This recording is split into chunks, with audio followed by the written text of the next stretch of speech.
कि मान लो कि आपने पिछले जन्म में किसी का खून कर दिया, तो मैं आपसे पूछूंगा क्या इस जन्म में आप खून कर सकते हो? आप बोलोगे नहीं जी, मैं हम तो बिल्कुल नहीं कर सकते। अब एक तरफ हम ये कहते हैं भाई आत्मा कभी नहीं बदलती, और यहाँ उस आत्मा ने खून कर दिया, और यहाँ पे इस आत्मा ने अब बोल रहे कि भाई मैं तो नहीं कर सकता। ऐसा क्यों? क्योंकि फैक्टर चेंज हो जाएगा। यहाँ पे चंद्र का होता है। अब जैसे कई स्टूडेंट आते हैं, वो एक दो लेक्चर सुनते हैं और फिर बोलते हैं अरे लाल किताब तो बड़ा नेगेटिव है, हम नहीं पढ़ेंगे। लेकिन आप ये क्यों नहीं सोच रहे हो, वो नेगेटिव के लिए आपको आगाह कर रहा है कि आपका जीवन में अब जैसे आपके कर्म होते हैं, तो और लोगों का भी वही एक्सपेक्टेशन हो जाता है। अगर वो बोलते हैं अच्छा मुझे बताइए गुरुदेव जी, मेरे बृहस्पति 3 है, क्या उपाय करूं, है ना। अब उपाय इस तरह से होता ही नहीं है। सबसे पहली बात कि अगर किसी को उपाय करना है तो उसको पता है कि भैया लाल डायरी आती है, खरीद लो, 150-200 रुपए की है, पढ़ पढ़ के खुद ही अपने उपाय कर लो। लेकिन कई बार उपाय करोगे असर ही नहीं आएगा, क्योंकि अगर बृहस्पति खराब हो रहा है तो तीसरे घर में कैसे हो रहा है वो जानकारी आपको होनी चाहिए ना। और तीसरे घर है किसका जो खराब करेगा?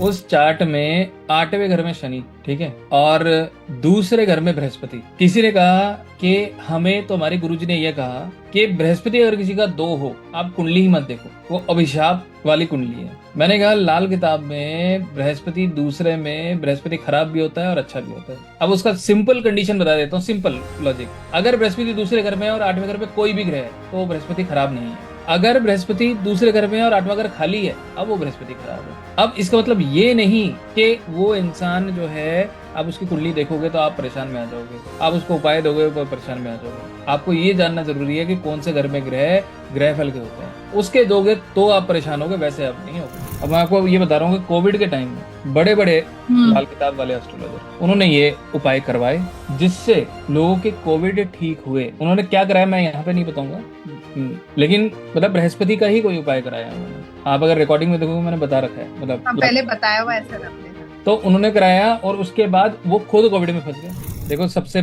ज्यादा प्रॉब्लम मैं आपको बताता हूँ क्या होता है। हर एस्ट्रोलॉजर के पास एक बहुत बहुत ही महंगी चीज होती है, वो है ईगो। तो हर एस्ट्रोलॉजर को लगता है कि मैं सही हूँ और बाकी सब गलत है, ठीक है। तो मैं तो इतना ही कह सकता हूँ जी, इंसान को जरूर और जरूर रेगुलर वे में किताब पढ़ते रहनी चाहिए। अभी मैं आपको बताऊंगा ऐसे कई एस्ट्रोलॉजर हैं लाल किताब में है, अगर आप उनके पास चले गए, वो ईयरली चार्ट बनाएंगे जिसे हाँ वर्षफल कहते हैं। उसको बनाने के बाद जो जो प्रॉब्लम आपको दिखेगी वो सबकी रेमेडी लिख के दे देंगे, आपको बुकलेट बना के दे देंगे। हाँ। लेकिन क्या सच में ही उनकी सबकी रेमेडी करनी है? नहीं करनी। कई बार तो आप एक ग्रह के उपाय करोगे, बाकी सारे सही हो जाएंगे।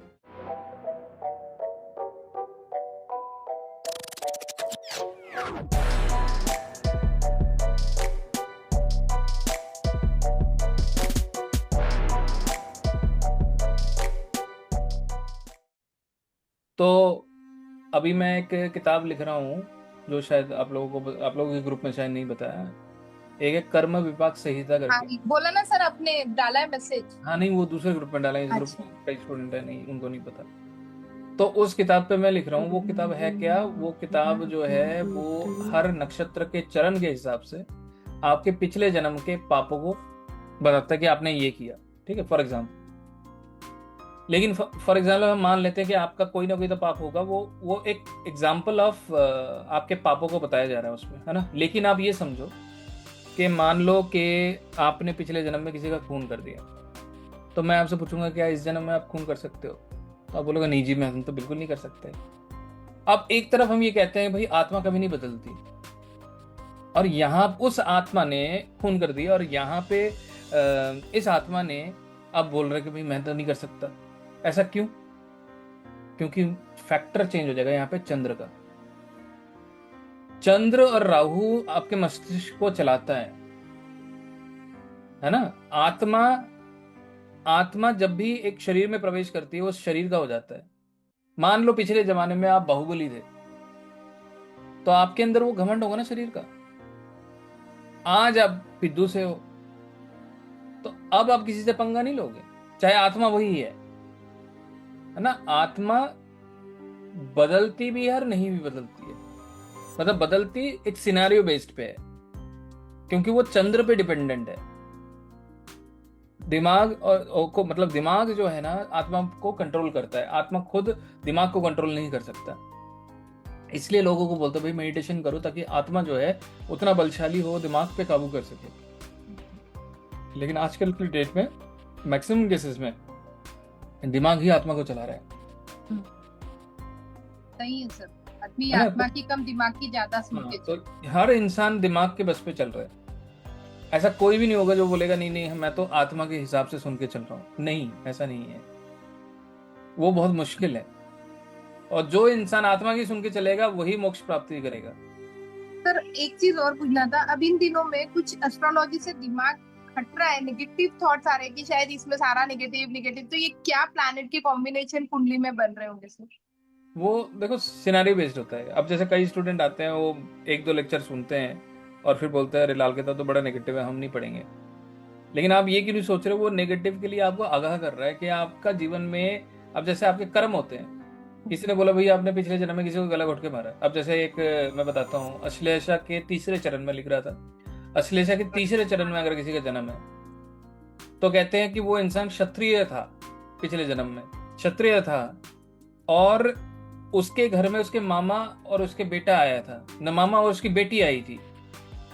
उसके घर में कुछ दिन रुके, खाना पीना किया, और उस इंसान ने अपने मामा और उसकी बेटी को मार दिया, क्योंकि मामा जो है बहुत सारा सोना लेके आया था, बहुत सारा सोना लेके आया था। तो जिसका भी अश्लेषा में तीसरे चरण में जन्म हुआ है ना, अब उससे पूछना कि आपको गोल्ड बहुत वो है, मतलब क्लोज है, मतलब you get attracted to gold very much, तो बोलेगा हाँ।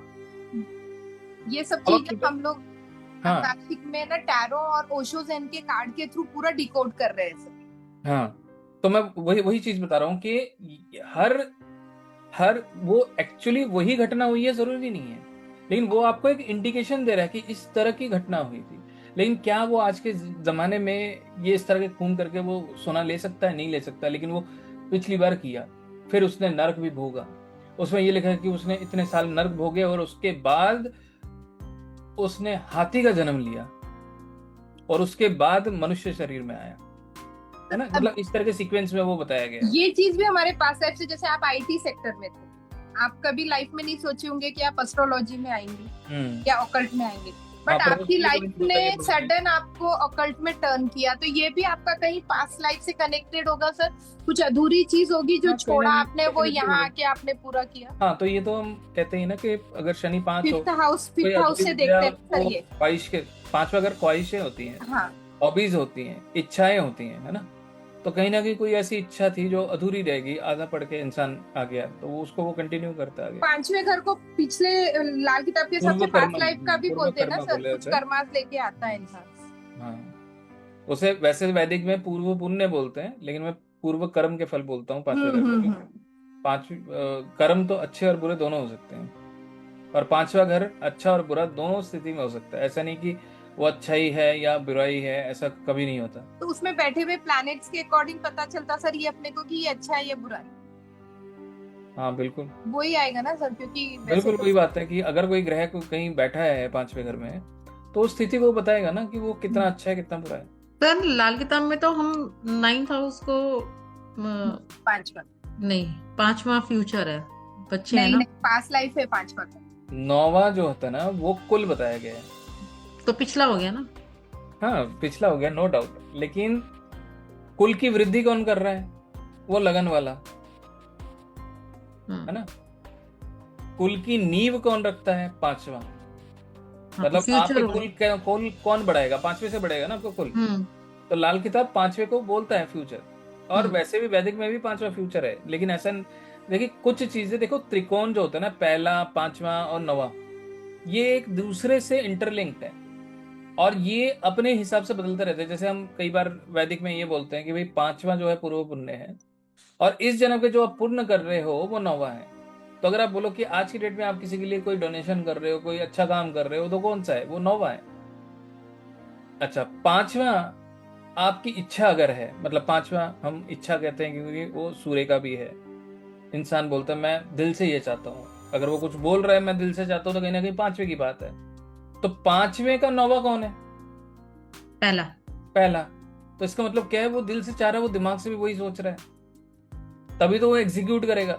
तो दिमाग से जब उसने सोच लिया, उसे एग्जीक्यूट कहाँ करेगा? उसके 9वें से। तो 9वां हो गया ना, पहले से 9वां।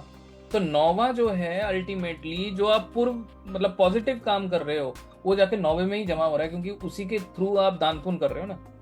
जो दान और पुण्य, वो दोनों चीजें जो हैं वो 9वें में जाके ही जाती है। हम क्या बोलते हैं कि अब इंटरेस्टिंग चीज बताता हूँ, देखो मैं कर्म विपाक संहिता में यही लिखा है कि मैक्सिमम केसेस में यही लिखा होगा, ब्राह्मणों को आप पूजो। और ब्राह्मण ये नहीं कि आज की डेट में जो ब्राह्मण है वो नहीं, ब्राह्मण वो जो श्वेत वस्त्र पे हो, ब्राह्मण वो जो अपने रिचुअल के हिसाब से पूजा पाठ करता हो, वो ब्राह्मण है। उस ब्राह्मण के शरण में जाओ। और वो जो कौन है, वो कहीं ना कहीं नौवे घर से ही कनेक्शन आता है ना? कुल पुरोहित। हाँ, कुल पुरोहित, नौवा घर। तो उसी में ही तो हम जो अब डोनेशन या जो भी कर्म कर रहे हैं वो हाँ, उसी में तो ऐड हो रहे हैं ना। ऐड नौवे होते तो जा रहे हैं, पिछले और बिल्कुल ठीक है पिछले ना। में हमारे अब वाले ऐड हो 159 they are always interlinked to each other, always interlinked to each other. आप ऐसा सोच ही नहीं सकते कि ये पहला है ये बाद में है, लेकिन हाँ ये तीनों आपस में चलते हैं। और इसीलिए आज की डेट में काफी एस्ट्रोलॉजर को ये पता ही नहीं है भैया हम त्रिकोण के जेमस्टोन क्यों पहनते हैं।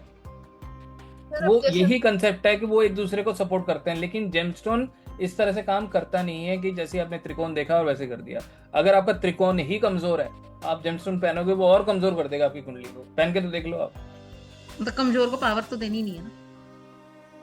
कमजोर को पावर देनी है, लेकिन वो हम ये कहेंगे कि अगर त्रिकोण कमजोर है तो अशुभ हो गया वो।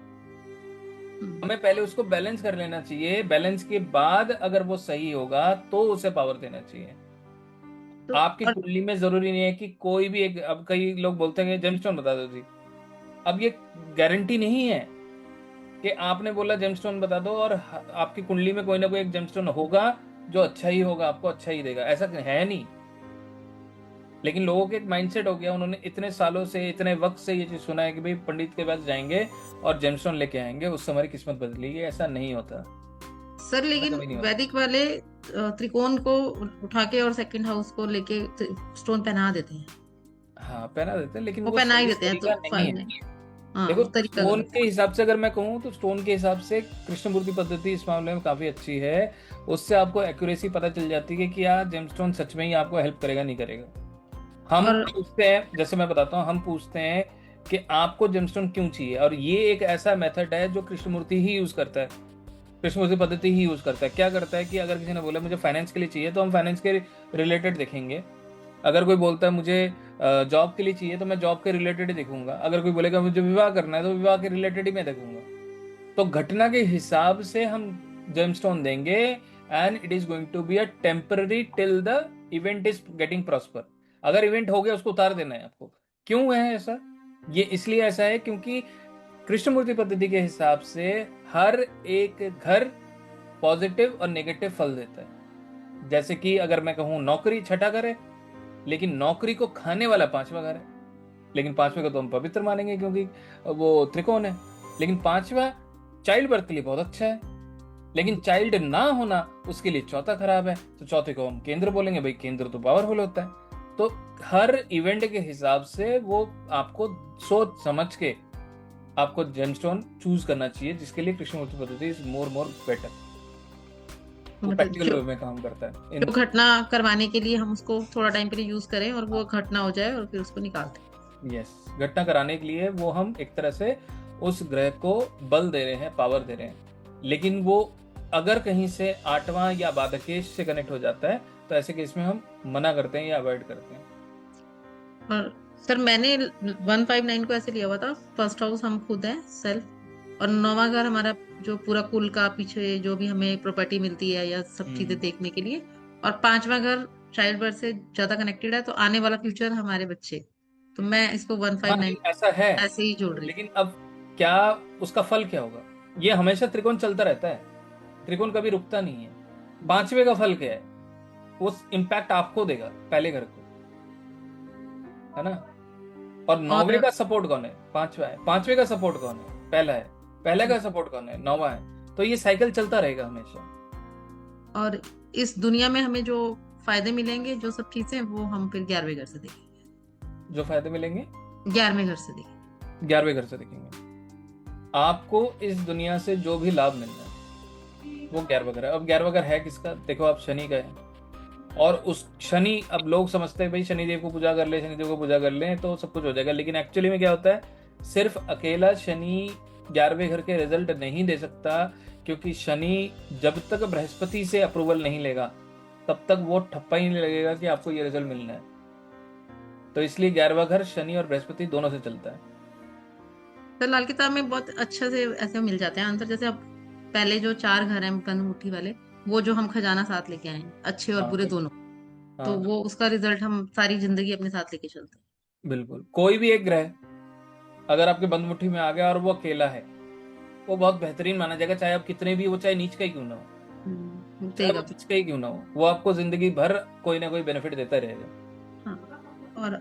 और जैसे सर केपी में बोलते हैं कि हर घर से आप जैसे बता रहे हैं कि पॉजिटिव भी है नेगेटिव भी है, ऐसे लाल किताब में भी है कोई भी ग्रह, क्योंकि सब ग्रहों के साथ दिखा हुआ है मंदे हालात। बिल्कुल है जी। अब सबसे दुख वाली बात ये होती है, मैं ये वीडियो ना यूट्यूब में डालूंगा जरूर, सबसे दुख वाली बात ये होती है आज की डेट में कोई भी पर्सन, चाहे आप लाल किताब की बात करो, मेजरली लाल किताब की बात करता हूँ क्योंकि लाल किताब के बहुत शॉर्ट्स बनते हैं, तो और लोगों का भी वही एक्सपेक्टेशन हो जाता है। अगर वो बोलते हैं अच्छा मुझे बताइए गुरुदेव जी मेरे बृहस्पति 3 है, क्या उपाय करूं, है ना। अब उपाय इस तरह से होता ही नहीं है। सबसे पहली बात कि अगर किसी को उपाय करना है तो उसको पता है कि भैया लाल डायरी आती है, खरीद लो, 150-200 रुपए की है, पढ़ के खुद ही अपने उपाय कर लो। लेकिन कई बार उपाय करो असर ही नहीं आएगा, क्योंकि अगर बृहस्पति खराब हो रहा है तो तीसरे घर में कैसे हो रहा है वो जानकारी आपको होनी चाहिए ना। और तीसरा घर है किसका जो खराब करेगा। मंगल अब बुध। मैं एग्जाम्पल को बता रहा हूँ, जैसे तीसरा घर बुध का है और बुध जो है बृहस्पति से दुश्मनी करता है, लेकिन बृहस्पति बुध से दुश्मनी नहीं करता। तो जब जब जब तक बुध और बृहस्पति अपने रडार में नहीं आएंगे तब तक तीसरे घर का बृहस्पति खराब नहीं है किसी भी तरह से। अगर बृहस्पति के घरों में बुध चला जाए तो खराब हो जाएगा बृहस्पति, वहां बैठ के वो असर देगा ही नेगेटिव। तो सर बृहस्पति तीसरे घर में होगा तो उसको बुध के हिसाब से चलना पड़ेगा, वो वही तो रूल है। और अगर बुध लेकिन अच्छा फिर हुआ, भी आप अच्छा इसको आप सिंपल समझो, बृहस्पति 3 बुध 5, अब 5वां घर जो है बृहस्पति का पक्का घर है। तो अब ऐसे केस में जब बुध वहां पहुंच गया, बुध है बहरूपिया, उसने बृहस्पति के रूप लेके वहीं बैठ गया वो। अब दुनिया सोचेगी वो बृहस्पति बैठा है वहीं पे, ज्ञान वाली बातें करना, बड़े बड़े ढींगे करना, लेकिन रिजल्ट क्या है, 0। बुध 5 वाले कुछ भी बोल दें ज्ञानवर्धक होगा, लेकिन उसमें बुध बृहस्पति वाली बात नहीं होगी क्योंकि वो बुध है। लेकिन जब बुध यहां आ जाएगा 5वें घर में तो बृहस्पति तीसरे में बैठ गया, तो यहाँ पे बृहस्पति खराब होगा ही होगा। अब बृहस्पति को बुध की ही प्रार्थना करनी पड़ेगी उसको ठीक करने के लिए, नहीं तो असर आएगा ही नहीं पॉजिटिव। दुर्गा उपासना करेगी, बृहस्पति का उपाय कर दो, कोई रिजल्ट ही नहीं आएगा आपको। हाँ तो वही वो जिसके घर में बैठा है उसको उसके हिसाब से चलना पड़ेगा। अगर वो कुंडली में अच्छा है तो कुछ पॉजिटिविटी मिल जाएगी, लेकिन अगर वो प्लेनेट कुंडली में खराब हो रहा है तो वो तो रह गया। बिल्कुल ऐसे ही होता है, बिल्कुल ऐसे ही होता है। तो अब फिर जैसे सर दुर्गा पूजा किसी का एक चार्ट आया था, अभी मैं आपको बताता हूँ, एक चार्ट आया था, उस चार्ट में 8वें घर में शनि, ठीक है, और दूसरे घर में बृहस्पति। किसी ने कहा कि हमें, तो हमारे गुरुजी ने यह कहा कि बृहस्पति अगर किसी का 2 हो, आप कुंडली ही मत देखो, वो अभिशाप वाली कुंडली है। मैंने कहा लाल किताब में बृहस्पति दूसरे में बृहस्पति खराब भी होता है और अच्छा भी होता है। अब उसका सिंपल कंडीशन बता देता हूँ, सिंपल लॉजिक। अगर बृहस्पति दूसरे घर में है और 8वें घर पे कोई भी ग्रह है तो बृहस्पति खराब नहीं है। अगर बृहस्पति दूसरे घर में है और 8वां घर खाली है, अब वो बृहस्पति खराब है। अब इसका मतलब ये नहीं कि वो इंसान जो है, आप उसकी कुंडली देखोगे तो आप परेशान में आ जाओगे, आप उसको उपाय दोगे तो परेशान में आ जाओगे। आपको ये जानना जरूरी है कि कौन से घर में ग्रह फल के होते हैं, उसके दोगे तो आप परेशान होगे, वैसे आप नहीं होगे। हाँ, कुछ कार्मिक डेप्थ तो लाल किताब भी बोलता है, जैसे कि मंगल केतु कुंडली में हो, उसको छेड़ोगे तो आपको दिक्कत आएगी। और इतना ही नहीं, मंगल बुध को छेड़ते हो तो भी दिक्कत आती है। तो इन सब चीजों को मतलब उपाय देने से पहले या करने से पहले आपको अगर जानकारी नहीं होगी, आप प्रिकॉशन नहीं लोगे, है ना, आप सोचोगे बॉम्ब स्क्वाड पहुंच गया बॉम्ब स्क्वाड पहुंच गया बॉम्ब को डिफ्यूज करने के लिए, लेकिन उसने अपने सूट ही नहीं पहने, है ना। आप बोलोगे भैया इसको जाके डिफ्यूज कर दो, ठीक है, आपको नॉलेज है, आप डिफ्यूज करने गए, कल को विस्फोट हो गया तो क्या करोगे, आपने तो प्रोटेक्शन ही ले लिया। तो ये चीज समझना बहुत जरूरी है। ये चीज अगर नहीं समझोगे तो आपको किसी भी साइंस में कोई तरक्की नहीं मिलेगी। मैं एस्ट्रोलॉजी की बात बोल रहा हूँ। ऐसे काम करता ही नहीं है ज्योतिष कि भाई सिर्फ उपाय के पीछे भागो। आप पहले प्रॉब्लम समझो, है ना। आपने बोला कि भाई मेरे पास तो बहुत सारी दवाइयां हैं, ये पेट दर्द की है, ये सर की है ना, और अगर टांगों में दर्द हो तो ये मरहम लगा लेना, है ना। और आपको पता नहीं है भाई दर्द है तो कहाँ है। तो आप बोलोगे भैया मेरे पेट पे दर्द हो रहा है, तो आप बोलोगे ये मरहम लगा लो।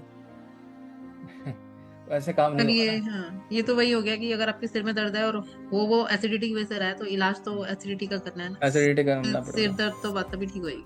हाँ, तो ये diagnosis is very very important, है ना। तो अगर आपने डायग्नोसिस नहीं किया तो आपको पकड़ में नहीं आएगा कि आप उपाय करते रह जाओगे, ग्रह का रिजल्ट नहीं आएगा।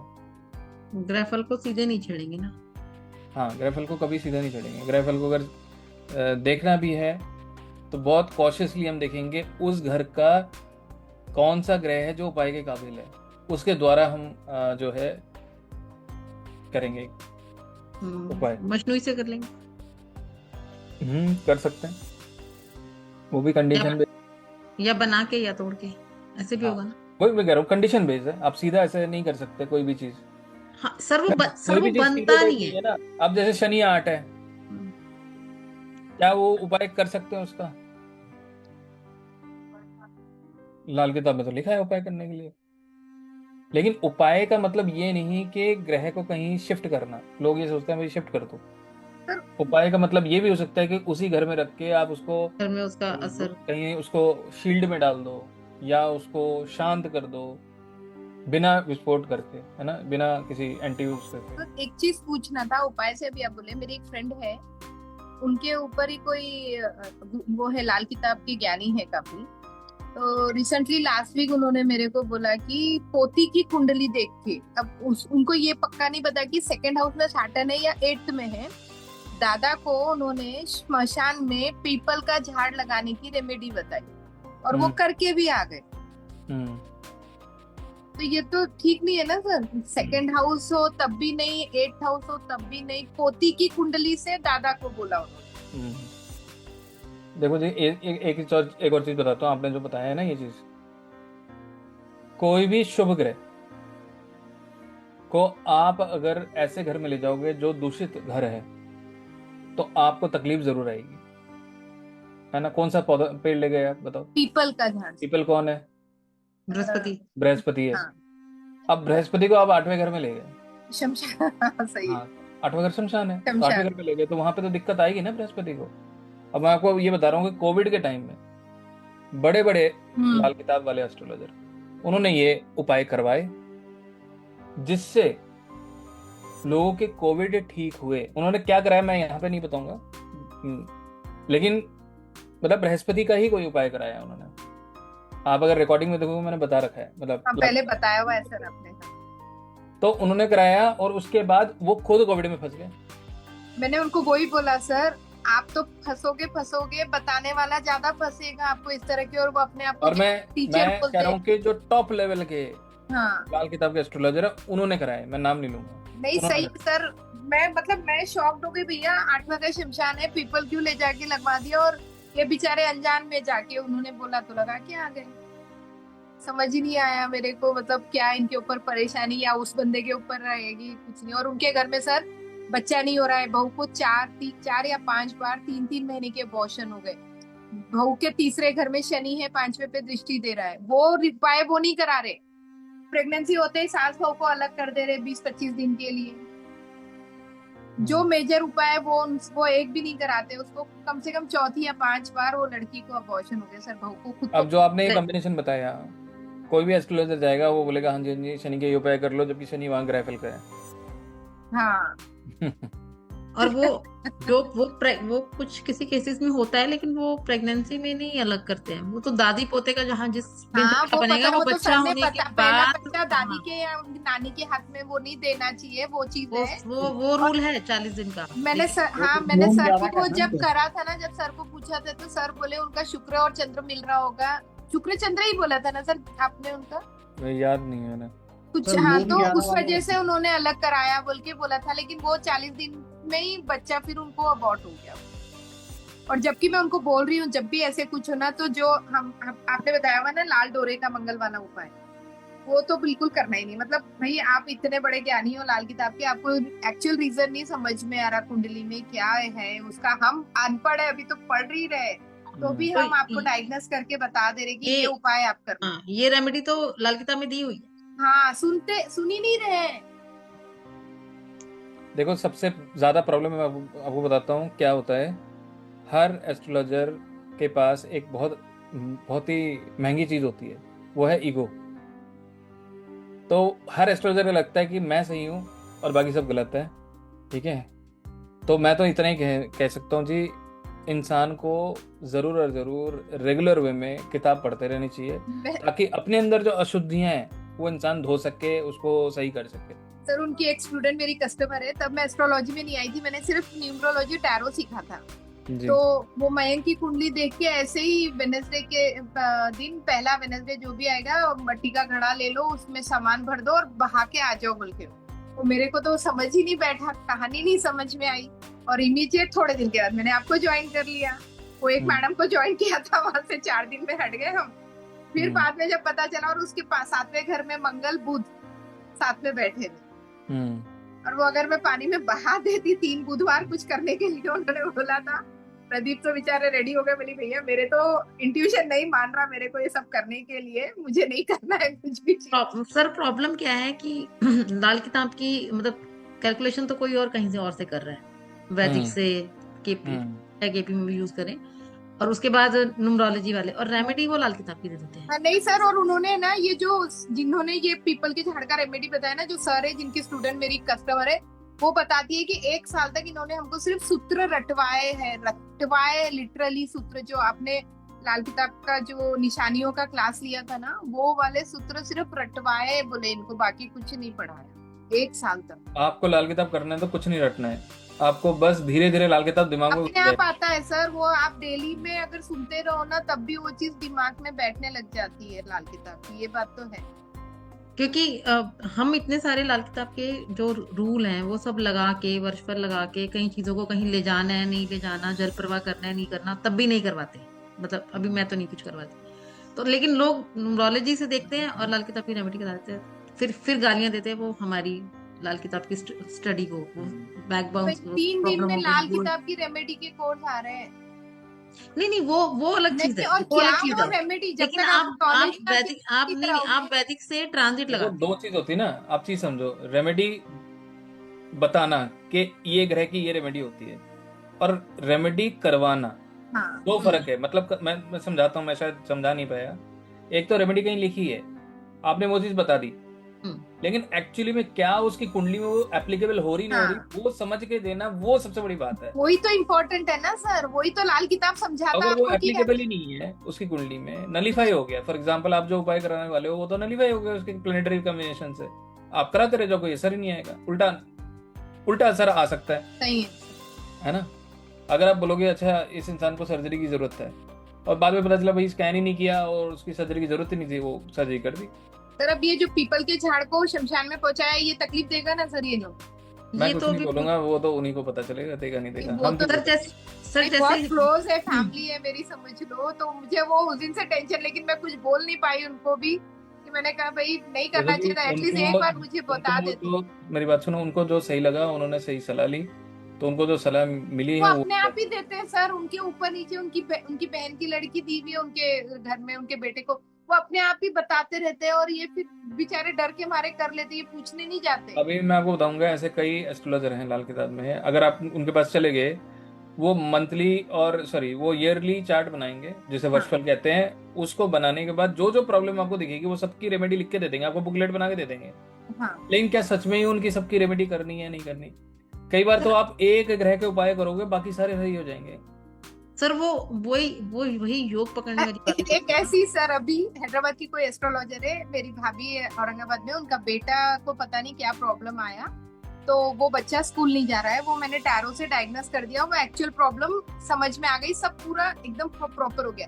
उसने उनको क्या रेमेडी दी है, चावल, हल्दी की गांठ और 1 रुपए का सिक्का, नहीं हल्दी की गांठ भी नहीं, शायद चावल और 1 रुपए का सिक्का, या हल्दी की गांठ और 1 रुपए का सिक्का एक कपड़े में, लाल कपड़े में बंध के और मंदिर में रखवाने के लिए 5 गुरुवार करने के लिए बोला। चावल, एक लाल कपड़े में जी, चावल और हल्दी की गांठ या चावल और 1 रुपए का सिक्का। मेरे पास शायद मैसेज पे उन्होंने चलो, भेजा। चलो कोई बात नहीं, छोड़ो, मैं आपको बृहस्पति हो गए एक सिंपल कंक्रीट एक चीज बताता हूँ। देखो, मेरी एक बहुत बड़े एक होम्योपैथिक डॉक्टर से बात हुई, ध्यान से समझना। उन्होंने कहा कि अगर आपको सही होम्योपैथिक डॉक्टर समझना है ना, तो आप देखना वो कितनी दवाई दे रहा है आपको। वो आपको ना सिर्फ एक दवाई देगा, आपकी चाहे मल्टीपल कॉम्प्लिकेशन हो, देगा आपको सिर्फ एक ही दवाई। तो आप समझो कि वो डॉक्टर बिल्कुल सही है, क्योंकि होम्योपैथी में और एलोपैथी में दो अलग अलग तरीके से मेडिसिन दिए जाते हैं। मैं रेमेडी के लिए इसलिए मैं इसको एग्जांपल लेके बता रहा हूँ। एलोपैथी में क्या होता है, बुखार हो गया, बुखार की दवाई, अच्छा पेट भी दर्द है, उसकी दवाई। लेकिन होम्योपैथी में सारे सिम्टम देखने के बाद ऐसे दवाई को चूज किया जाता है जो सबको ही ठीक करे। और लाल किताब में भी सेम प्रोसीजर फॉलो है जी। हम सारे सिम्टम देखेंगे, बस एक कदम हम आगे बढ़ाएंगे, एक उपाय देंगे, उसी से सब कुछ ठीक होगा। ये तरीका है। सर मतलब मैं जो बात कह रही थी ना, वो बस यही कह रही थी कि हमने बृहस्पति 10वें घर में देखा, किसी ने किसी और उससे देखा, वो जो ये सिक्के जल प्रवाह करा देते हैं, लाल किताब का उपाय वैदिक में। हाँ जी, हाँ जी। पता नहीं सूर्य को हमने तो वर्चुअल भी लगाना है ना, पता नहीं हम सूर्य को 4th हाउस में ले जा पाएंगे या नहीं ले जा पाएंगे। बिल्कुल ले उन्होंने वो जाएंगे। काम चौथे घर करा में कोई दिया। ग्रह आ गया, उससे जाके टकरा हाँ, जाएगा, उसको हटा और सकते। वहां पर हो सकता है कोई और प्लेनेट ऑलरेडी वहां बैठा हो, वर्चुअल में राहु बैठा हो, कुछ भी हो सकता है। और वहां पर उसने वो करा दिया, और फिर वो तो बैकफायर करेगा। फिर वो बोलते हैं कि लाल किताब के उपाय लोगों ने वर्ड यूज कर लिया, जादू टोने हैं, खराब करते हैं, बर्बाद हो जाते हैं। लेकिन आपने तो देखा ही ना, आपने इधर से तो चेक करा ही नहीं है ना कुछ, आपने तो बस उपाय उठाया और सामने वाले को करा दिया, बस सर ये ये प्रॉब्लम। इन्होंने जो रेमेडी दी ना, 5 गुरुवार के दिन 5 थर्सडे येलो क्लॉथ में 5 हल्दी की गांठ एंड 1 रुपए का कॉइन रख के राम जी को चढ़ाना है।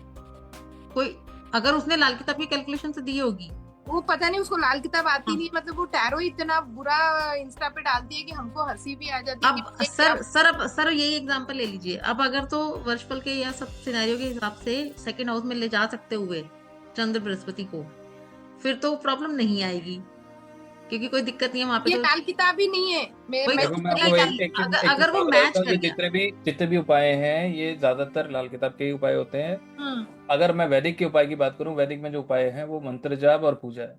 हाँ, बस। तो सर अगर इसके ये अलावा सिनेरियो, वैदिक में कोई भी चीज नहीं है। पूजा नहीं। और मंत्र, हाँ, मंत्र साधना और पूजा, इन दोनों के द्वारा ही वैदिक के द्वारा उपाय होते हैं। लेकिन लोग प्रचलन के हिसाब से वो लाल किताब को देख देख आपके के उपाय वैदिक में भी करा देते हैं। ये जो नीना जी कह रहे हैं, अगर तो वो वाला जो उन्होंने रेमेडी कराई, उनको लाल किताब नहीं आती, सपोज उस पर्सन के वर्षफल के हिसाब से ये प्रॉब्लम नहीं, रेमेडी बन रही हुई, तो इन्होंने उसका काम रेमेडीज, हो मैं जाएगा। बताती हूँ, उन्होंने रेमेडीज का पीडीएफ भेजा था। क्या क्या था? Very important and mandatory to have some physically activity daily at least 40 minutes, put everyday चंदन और केसर तिलक, 5 थर्सडे येलो क्लॉथ में 5 हल्दी की गांठ एंड 1 रुपीज का कॉइन रख के राम जी को चढ़ाना है। थर्सडे को हनुमान जी के मंदिर जाना, सिर्फ दर्शन करके आना। If possible change his room and see few days, change his red color bag, any color is fine except red and dark orange, only white or light color bed sheets on his bed। अब के गणेश चतुर्थी पे daily उसको गणेश को दुर्वा या हो सके तो दुर्वा की माला अपने हाथ से गणेश जी को पहनाने के लिए बोलो। ये रेमेडीज उसने दिए सर, पीडीएफ बना के। वो एक्चुअली कुछ मैंने फिर टैरो से पूरा सर निकाला। एक्चुअली वो डायग्नोस ही नहीं हो रहा कि रीजन क्या, उसने कोई रीजन नहीं बताया कुंडली देख के बच्चा क्यों स्कूल नहीं जाना चाह रहा, क्या प्रॉब्लम है क्या नहीं है। तो मैंने टैरो निकाला, पूरी वो रीजन सामने आ गया उनका। और एक्चुअली वही रीजन से वो बच्चा डरा हुआ है, कोई लड़की का चक्कर है और एक टीचर का चक्कर है उसके। तो वो उन्होंने फिर एक्सेप्ट किया कि हाँ इसी रीजन से बच्चा नहीं जा पा रहा है बोल के वहां पे। तो अब मैंने कहा भाई जाके वो स्कूल में प्रिंसिपल को पता है ये सब चीज, आप जाके उसकी काउंसलिंग करो, उससे बात करो। अगर वो बच्चा इतना डरा हुआ है, कल को डिप्रेशन में आके और कोई गलत कदम उठा ले तो बेटर है कि उसका साल वेस्ट होगा चलेगा, बट जाके एक बार बात करो, वो लड़की से मिलो, उसके पेरेंट्स से मिलो। तब जाके वो चीज होगा। फिर राहु खराब है सर, किचन में खाना खाने का बैठने का बता दिए, सिंपल से रेमेडीज है और ना नुकसानदायक है। अब उस दिन के बाद आज उनका कॉल आया था, बट मेरे को आज पेन से मैं परेशान हूँ, तो मैं बात ही नहीं कर पाई कि मैं मेरा ही एनर्जी लेवल ठीक नहीं है, मैं क्या बात करूँ। मतलब लिटरली सर समझ नहीं आ रहा लोग क्या सोच के रेमेडीज दे दे रहे करने के लिए, ये नहीं सोचते कि उसका रिवर्स खुद के ऊपर भी तो आ सकता है ना सर। बिल्कुल। क्लाइंट को तो होगा सो होगा, तुम भी तो परेशान हो गए उसको लेके। तो उसे पीले पीले कपड़े में हल्दी और रुपया बोले तो गुरु और चंद्रमा को मिला दिया सर, और राम जी के मंदिर में ले जाके। तो ये राम जी का मंदिर का भी कोई पर्टिकुलर वो रहेगा सर, या कोई भी मंदिर का ऐसा कुछ रहता नहीं है ना? देखो, मंदिर तो वैसे दूसरा घर है, मंदिर सेकंड हाउस है, बट पर्टिकुलर उसने राम मंदिर में ही बोला करने के लिए। श्री राम को जो है वो सूर्य से कनेक्ट कर, सूर्य से जोड़।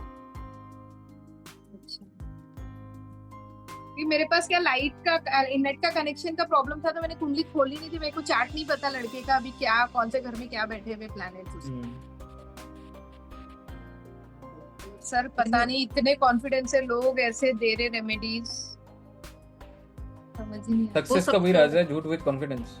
सर सबको यही लगता है ना ज्यादातर कि लाल किताब की रेमेडीज आसान होती हैं, जल्दी काम करती हैं, बस हाँ दे जी, दो काम करती हैं, लेकिन लेकिन वो सही दवा दोगे तो सही ही काम जगह करती पे करेंगे। सर पेट के डॉक्टर दर्द हो रहा है और हार्ट के डॉक्टर के पास जाएंगे तो कहाँ से इलाज सही होगा? ये वो बेचारा अपने तरीके के दे देगा टेम्पररी दवाई, लेकिन डॉक्टर तो फिर अपने को सही चाहिए ना। यहाँ पे ज्यादा तो वही फंस जाता है ना, जो एक तरह से पेशेंट है, एक तो वो पहले ही परेशान हुआ है, ऊपर से आपने उसको गलत और वही गाइड कर वही दिया। होता है। राइट। सर चल रहा है, लोगों की चल भी रही है दुकानदारी, ऐसे लोगों की बढ़िया एकदम। हमारी तो हिम्मत ही नहीं होती। हमारी क्या होता ही नहीं है, या तो सारे फ्री के क्लाइंट आते हैं या तो या फिर